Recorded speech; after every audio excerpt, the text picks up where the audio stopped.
Bonjour à tous mes frères et sœurs et amis, que Dieu vous bénisse dans cette matinée. Je suis le pasteur Thibaut de Perpignan et j'ai une parole de Dieu pour toi ce matin, qu'il se trouve dans le livre des Psaumes, chapitre 119, du verset 49 et 50.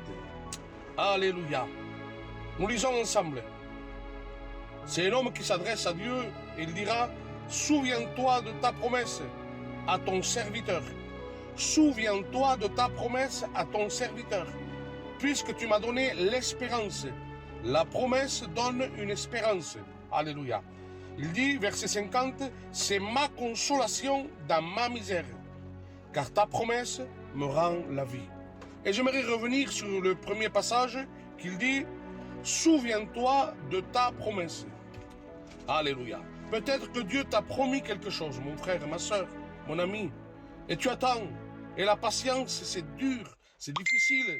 J'aimerais te dire, mon frère, ma soeur, alléluia, j'aimerais te dire que quand tu poses la question à Dieu et que tu dis à Dieu, souviens-toi, quand tu dis souviens-toi, tu fais appel aux archives de Dieu.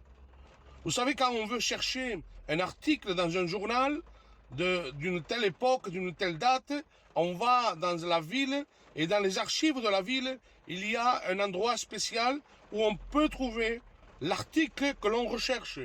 Et lorsqu'on dit à Dieu, souviens-toi, on fait appel à sa mémoire, on fait appel aux archives de Dieu.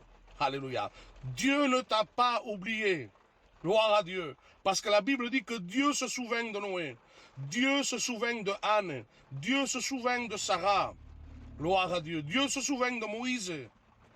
Dieu se souvient de toi. Gloire à Dieu.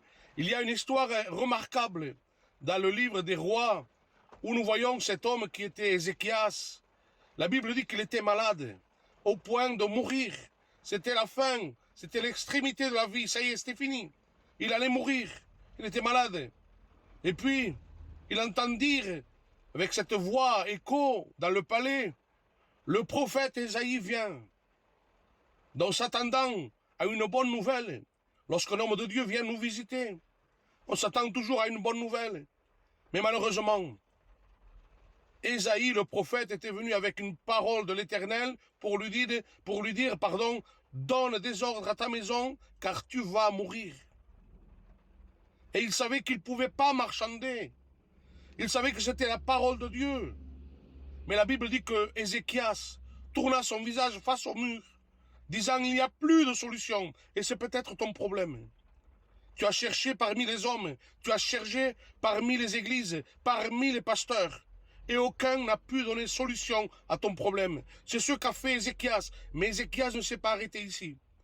Là, il a fait appel à la mémoire de Dieu. Il a fait appel aux archives de Dieu. Gloire à Dieu. Et il dit comme ceci, Seigneur éternel, Dieu des armées, souviens-toi de moi, quand je marchais juste et intègre avec toi, quand je marchais dans la fidélité. Et la Bible dit qu'il pleura.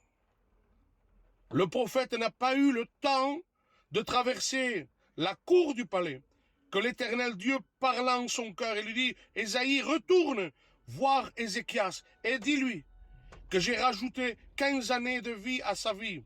Alléluia. J'ai entendu sa prière. J'ai vu ses larmes. Gloire à Dieu. Que Dieu te bénisse.